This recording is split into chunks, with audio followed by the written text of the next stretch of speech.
Après vous avoir présenté tous les changements et toutes les nouveautés d'iOS 26, je me suis dit que certains seraient sûrement intéressés par tous les changements et nouveautés apportés cette fois-ci à iPadOS 26. Et vous allez voir, là aussi, on a encore pas mal de choses à se mettre sous la dent. Il y a eu plein de changements et plein de petites nouveautés, dont certaines pas mentionnées pendant la WWDC. Comme d'habitude, si jamais ce type de contenu vous plaît, n'hésitez pas à vous abonner. Et maintenant, c'est parti pour toutes les nouveautés. Donc on se retrouve sur l'iPad pour parler de ces nouveautés d'iPadOS 26 et vous allez voir, on a pas mal de choses à se mettre sous la dent. Déjà, bien sûr, comme vous pouvez le voir, les icônes comme sur iOS 26 ont été légèrement revues, puisqu'on peut le voir ici au niveau de l'appareil photo, ça a été changé. Pareil pour tout ce qui est l'App Store, l'application Mail ou encore l'application Photo. On a eu quelques petits redesigns par-ci par-là, et tout ça bien sûr c'est pour aller avec le nouveau Liquid Glass. Donc on le sait, Liquid Glass c'est le mot à la mode chez Apple désormais, présent sur tous les OS, puisque si jamais on regarde ici dans le Control Center, tout est désormais beaucoup plus transparent. Pareil en ce qui concerne les notifications,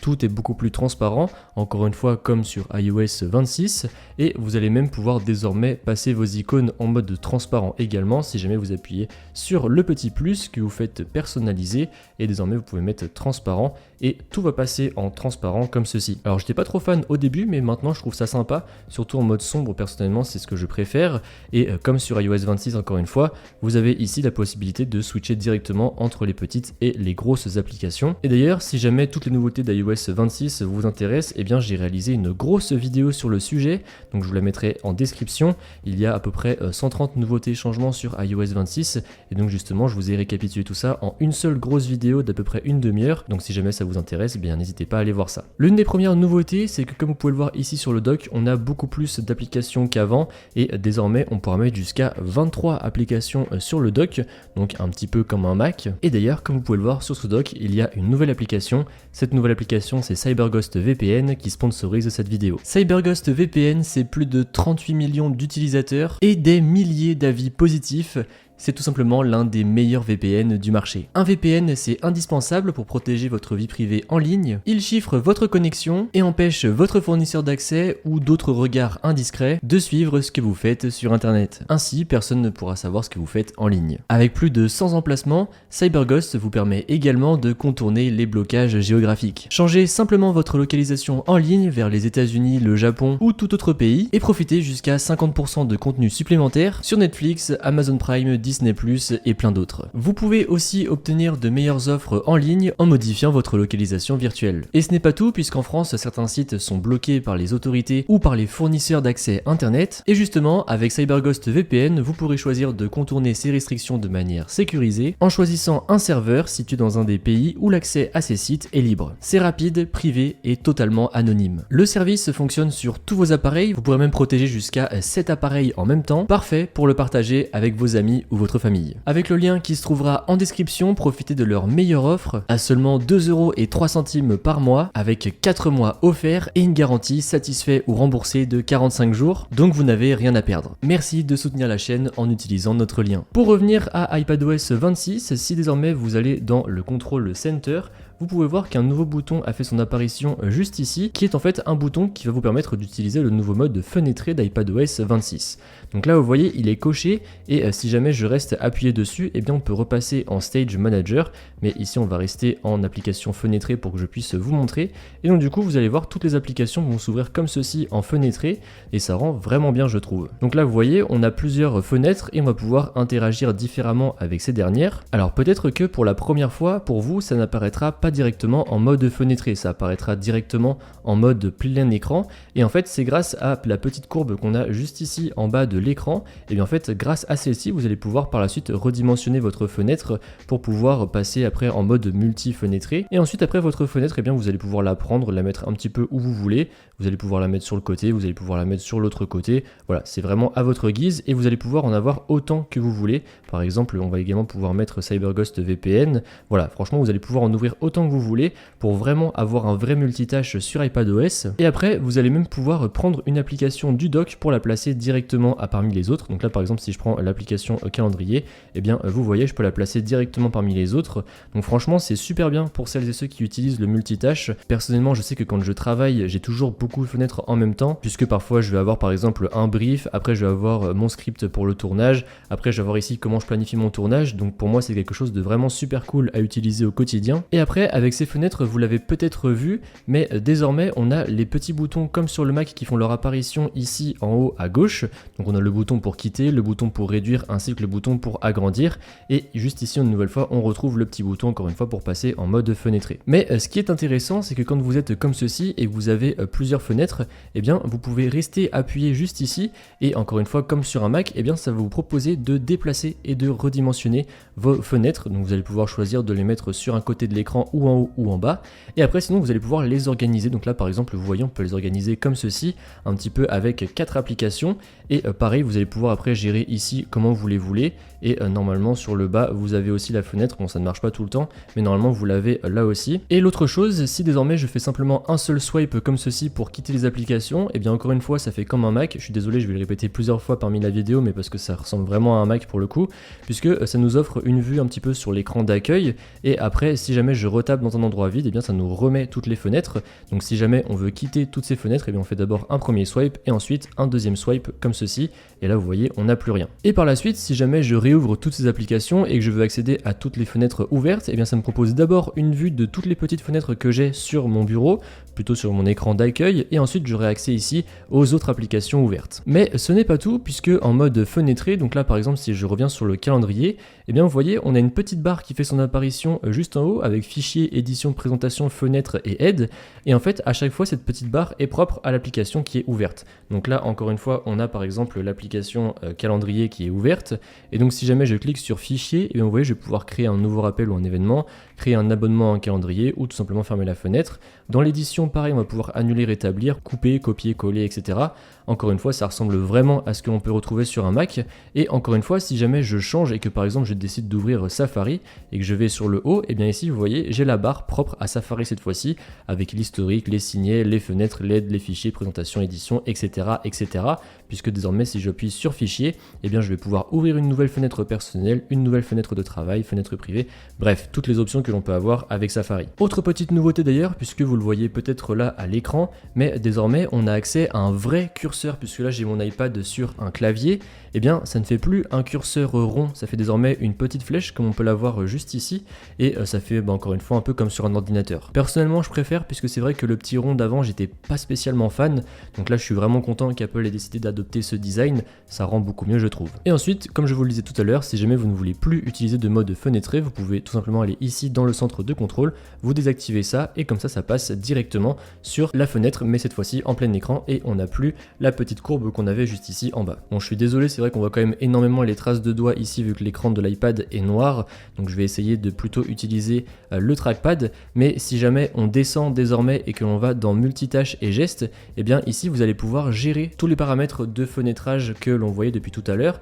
Donc là vous voyez je suis en app en plein écran, puisque encore une fois on a désactivé ici dans le centre de contrôle, mais si je le réactive comme ceci, et bien vous voyez dans les réglages ça passe ici en app en fenêtre, et après sinon vous pouvez également choisir de mettre le Stage Manager, donc encore une fois c'est possible également lorsque vous êtes dans le centre de contrôle et que vous restez appuyé sur le bouton, vous pouvez le mettre directement là aussi. Après sinon vous allez également pouvoir choisir d'activer l'option de fermer toutes les fenêtres avec simplement un seul swipe lorsque vous allez retourner à l'écran d'accueil, alors que là tout à l'heure comme je vous l'ai montré il fallait faire 2 swipes. Et après vous avez tout ce qui est gestes de productivité, les gestes à 4 ou 5 doigts, bon après tout ça ce n'est pas nouveau, mais ce qui est intéressant encore une fois c'est tous ces nouveaux paramètres juste ici pour gérer le mode fenêtré. L'autre nouveauté avec iPadOS 26, donc disons que par exemple je suis en train de télécharger un fichier sur Safari ou que je suis en train d'exporter mon fichier de LumaFusion, mon montage de LumaFusion, et bien je vais pouvoir désormais quitter l'application et pour autant ma tâche va se poursuivre en arrière-plan. Et ça c'est super cool puisque encore une fois ça renforce le fait que l'iPad devient presque un ordinateur, puisque les tâches peuvent se faire en arrière-plan, plus besoin d'être uniquement sur l'application et on pourra désormais faire d'autres choses. Donc ça encore une fois c'est vraiment pratique. Par exemple moi je sais que je me dis si je faisais un montage sur LumaFusion et que derrière je voulais faire une miniature en même temps sur Photoshop, et bien ça serait possible, je n'aurais pas besoin de rester figé sur LumaFusion. Comme sur iOS 26, nous avons désormais de nouvelles applications avec iPadOS 26, à commencer par l'application Aperçu, qui est en fait une application qui vous permettra de gérer vos documents pour par exemple les signer ou les annoter. C'est la même chose que sur un Mac, donc c'est pratique d'avoir ça sur l'iPad je trouve, surtout avec le stylet vous pourrez désormais directement signer vos documents avec l'application Aperçu, c'est beaucoup plus pratique. Encore une fois, comme sur iOS 26, on a également l'application de jeu qui fait son apparition.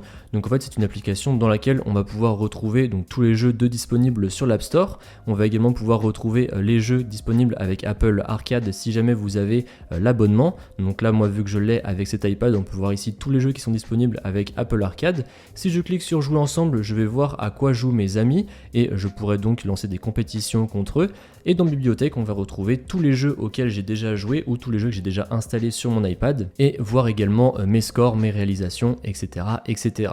Autre application qui fait son apparition sur l'iPad, l'application Journal. Donc si jamais vous êtes familier avec cette application ou que vous l'utilisez sur votre iPhone, eh bien vous pourrez désormais la voir également sur l'iPad. Personnellement, je ne l'utilise jamais sur l'iPhone, donc bon, je pense pas que je vais l'utiliser ici sur un iPad, mais pour celles et ceux qui l'utilisent, eh bien vous savez que vous avez désormais l'application sur votre iPad. Et après, toujours, on se rappelle pour celles et ceux qui ont décidé d'installer la bêta développeur, n'oubliez pas l'application évaluation juste ici, qui va vous servir à reporter tous les bugs auprès d'Apple pour qu'ils puissent les corriger pour les prochaines bêtas.